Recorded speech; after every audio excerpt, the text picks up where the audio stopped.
So thank you, Judy, and thank you, Jeff, for those great insights on leadership. I was just sitting back there saying, amen, amen, preach it, brother. So those were some great insights. So I'm calling this presentation, Your Team Can Soar, Powerful Lessons to Help You Develop High-Performance Teams. And what I've done is I pulled out some key concepts from my book that are research-based and proven effective to work with all teams. And by all teams, I'm talking about PCC leadership teams, where we have postal service, and we have industry, and we have vendors working together to maximize the value of the mail. And these concepts can apply to work teams. They can apply to teams at your church or other nonprofit organizations. Now, my assumption is that all of us in the room, that we have a desire to basically help our teams be even higher performing than they currently are. Is that a good assumption? And we're trying to get ideas how we can help all our teams, PCC, work, whatever, be higher performing.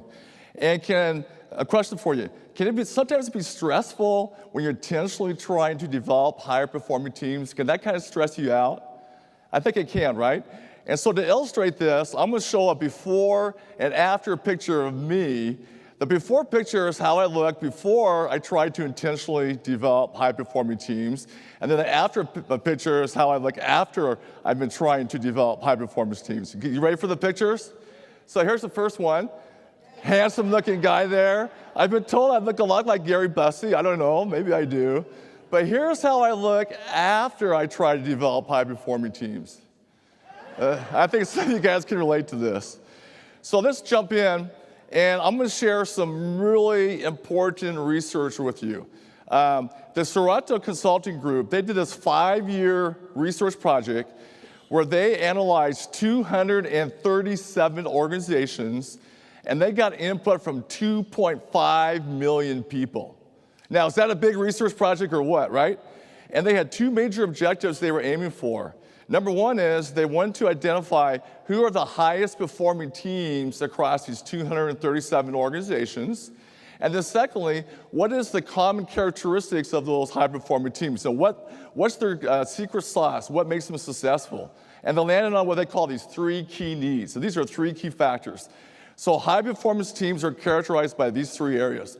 And the first one is, on a high performing team, there's a sense of equity or fairness. So people feel like everybody on the team is carrying their fair weight, and there is a sense of trust, and people feel good about people are treated fairly by their peers and by the leaders of the team.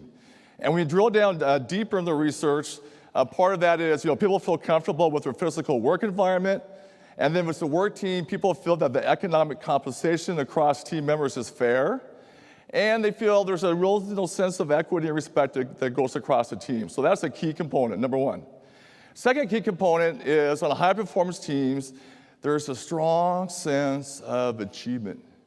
So high-performing teams, they know they're high-performing, and they like it, and they want more of that. In fact, there's a key principle that you may make a note of that I call success breeds success. Success breeds success. And it has to do with this idea of positive momentum. So we see this in the sports world. So I'm a big sports fan. I know some of you guys are sports fans. You see a team, they win a game, and they gain some confidence that feels good. They win another game, and then before you know it, they're on a big winning streak, and they've really exceeded expectations. So it can happen with a sports team. It can happen at a team at work. It can happen with your PCC. So being part of the Greater Portland Postal Customer Council for a long time, our PCC has earned the National PCC Award twice in recent years. And I think one of our big keys to our success is we have this positive momentum going, right? Success breeds success. So it's kind of nice to work hard and gain some recognition. You want to kind of keep that going. So you want to build that sense of achievement. And then the third thing that high-performance teams, there's a real sense of camaraderie. One for all for one type of camaraderie. And on high-performing teams, people get along well with each other. Not necessarily always best friends away from the work site, but at least when you're working together on projects or work tasks, people really get along well. And there's a sense of teamwork where people are working together to strive for common goals. So that brings me to another important component of high-performance teams. And that is high-performance teams, there's a strong sense of engagement. So people are bringing forth their best efforts. When they come to the team, they're really into it, they're inspired. And here's some sad news, though. The Gallup organization every year does a large national survey having to do with engagement. And in recent years, what they have found is that only 30% of people say they're engaged at work. 70% are disengaged. So let me ask you, can you have a high-performing team if only 30% of the team members are engaged? There's no way, right? So I'm going to share with you 6 ideas that come from research and come from some practical pointers from managers I've talked with across the country that have to do with trying to intentionally build greater engagement on your team. So the first one here is don't let the newbies sink. So you get a new person on your team. The desire here is to help them become engaged and feel part of the team right from the very get-go. And I think a best practice there is to have real intentional onboarding process in place, like Jeff referred to. And a couple other tips is sign the new person a mentor or a buddy to kind of show him or her the ropes, right? And to make sure that the leader of the team is checking in regularly with the new person. And part of that's to build relationship, and part of that's to make sure that the new person feels comfortable about what's going on. And then number 2, create a physically comfortable work environment. That's been shown to be important, so that gets into ergonomics and aesthetics, and even simple things. So one of the things that our current industry co-chair does at RPCC is he brings in treats when we have our board meetings. And then oftentimes we'll have like a little icebreaker question as we kind of start the board meeting. And so it kind of makes kind of the work environment just feel more pleasant, more positive, right? And then number 3, eliminate perks that favor one level of employee over another. So remember, one of the 3 characteristics of high-performing teams is a sense of equity or fairness. So we got to make sure that we don't sabotage that. And then number 4, I'm going to camp on this one a little bit. Avoid micromanaging. So I get a chance to travel around the country and do some fun things. And whenever I travel, I always bring some reading material. But every once in a while, I get an extended layover, and I run out of reading material.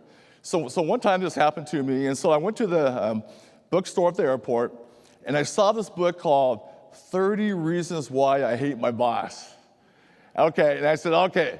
I said to myself, Self, if this book is based on one person's opinion, don't even bother getting it. But if it's based on a large survey, get the book and try to learn something. But sure enough, it was based on a survey of like 80,000 people, so a large survey.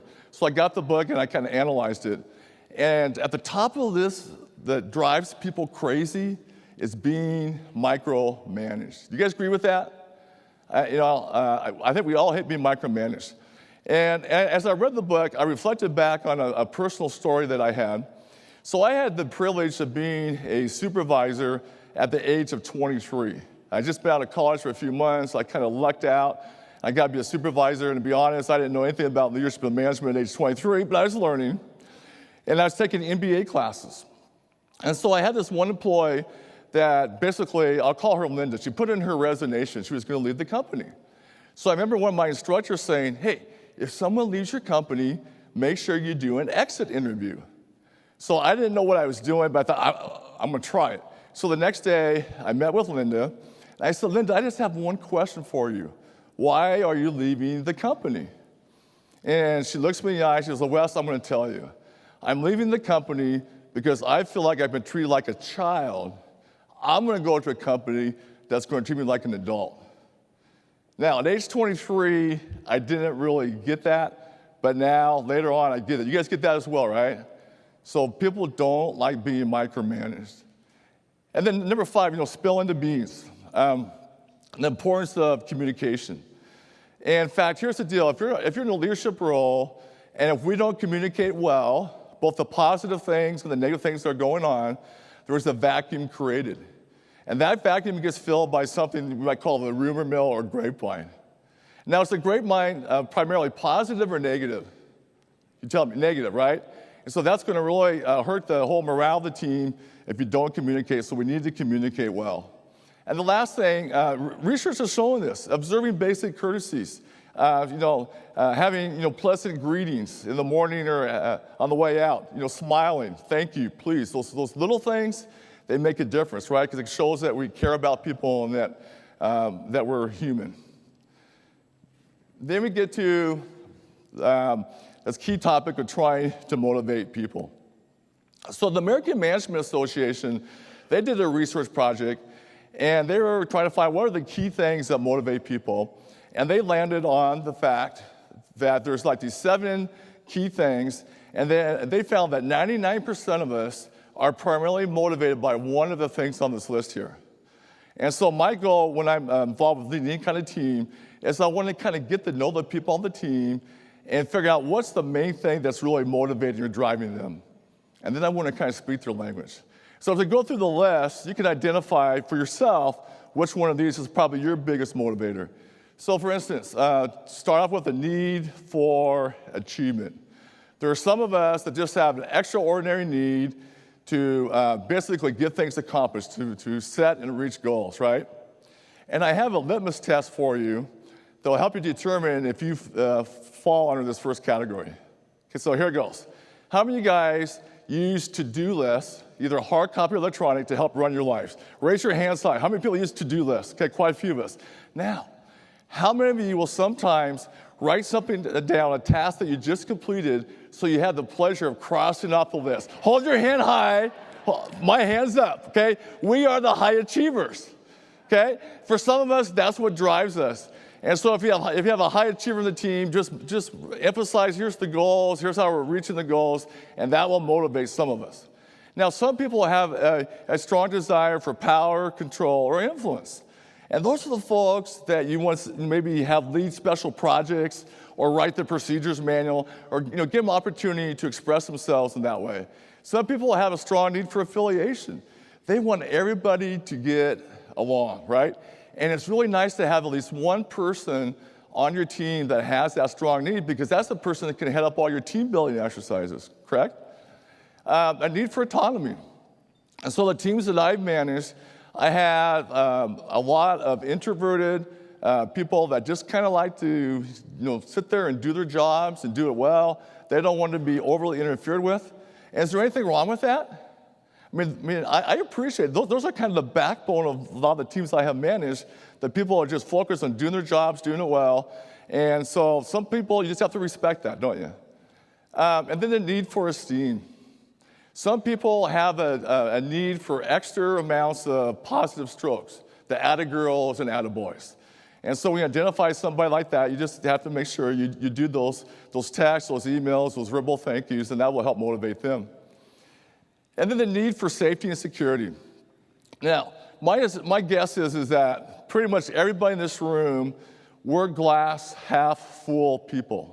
I bet we're positive or optimistic, and we see the glass as half full. But do we have some glass half empty people on our teams? We sometimes do, right?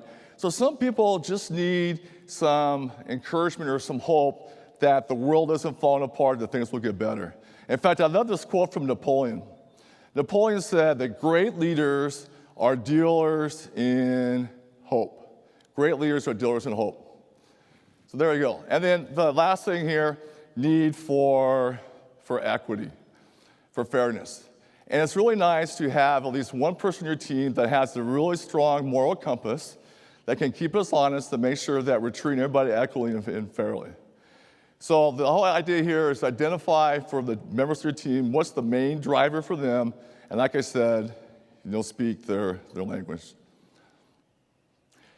Okay, so the last thing I want to really land on is something really important, I think, both for our professional lives, but also our personal lives. And I really resonate strongly when Jeff said, the key to success the Postal Service is emphasizing is all about the people and the relationships. And so I would say that the older I get, the more I'm convinced that the number one key to success in both business and life is the people and building positive relationships. I think that's huge. So I'm going to share with you this magical 5-to-1 ratio, which is one of the most exciting things that I've ever come across. And you can apply this both in your professional life, but also your personal life. So in my case, my wife, Deb, and I, we've been happily married for 38 years. And we recently, sat down and kind of analyzed, because that's becoming rarer and rarer to have happy marriages last that long. And so we sat down and kind of analyzed, well, what's been the keys to our successful marriage? And one of the things we landed on is that we've been practicing this 5-to-1 ratio, which I'll explain here in a second, ever since we were first married, and even before I knew about the research behind it. So this applies, like I said, to both personal and professional relationships. And the whole thing about the magical 5-to-1 is the ratio of positive comments and interactions versus those that are negative and critical. And to have a really exceptional relationship with any other person, you need to consistently have a ratio of at least 5 positives for every one that's negative or critical. 5-to-1 or higher. And there's been like these 3 independent research projects that have landed on the value and the importance of the 5-to-1 ratio. And the first one, there was a leadership team by a couple of ladies actually, who they spent several years analyzing these 60 different leadership teams. And they were basically tasked with saying, okay, we have these leadership teams, and some are very effective, some are very ineffective, some are in the middle, kind of mediocre. What separates these teams? And they went into that project, they had no preconceptions about what made leadership teams be effective. But they analyzed them over a period of several years, and they landed on that the most effective teams, they had a ratio of interactions that were at least 5-to-1 positive versus negative. And as you drop down that ratio, the teams were less effective. And that was the number one correlation to success, was what's the ratio of positive to negative interactions the team members have with each other. And that's the leadership team. That can apply great application to our PCC leadership teams or other leadership teams at work, right? So that was one study. And then the psychologist, Clifton and Rath, they were trying to, looking at researching, more like in work environments. And what is it that really maximizes relationship and helps, teams and individuals excel? And they landed on this 5-to-1 ratio. In fact, they wrote a great book called How Full Is Your Bucket? And probably some of you have read the book. It's a great book, and they talk about a number of research-based ideas to be more successful, and that was one of the things they landed on, is following the 5-to-1 ratio. Now, here's the one that really blows me away. This kind of gets more of our personal relationships. Dr. John Gottman. So Dr. Gottman and his team, they've been researching marriage and other personal relationships for a long time, and so they had a hypothesis, and they said, we're going to test this out. And here's how we're going to test it out. We're going to solicit 700 married couples that are complete strangers to us. And we're going to have these couples come in, and we're going to basically observe them having one 15-minute conversation between the couples, okay? Strangers, one 15-minute conversation. And so at the end of the conversation, what Dr. Gottman and his team did, they made a prediction. The prediction was 10 years later, would that couple be married or would they be divorced? And they followed up with those couples 10 years later. And they had predicted with a 94% accuracy rate. I mean, you stop and think about this. These were stranger couples. They had no idea who they were. They observed one 15-minute conversation, and they could predict if that couple was going to be married or divorced 10 years later. I mean, to me, it just kind of boggles my mind. And so the question arises, well, what was their basis for their prediction? And it was entirely based on this magical 5-to-1 ratio. So if that couple just interacted with each other, if they had at least 5 positive comments, interactions for every negative, 5 or higher, that couple was going to be happily married 10 years later. Anything less than 5-to-1, that couple wasn't going to make it. And they were almost 100% accurate. Amazing. So there you go. Okay, so I got a minute left. I met my 20 minutes, and like Jeff, it's not, normally I get at least an hour, and actually my university classes, I get 4 hours, okay? But I got it done. So my final word of encouragement is go out there and intentionally work to build high-performing teams that soar. Thank you very much, and good luck with that.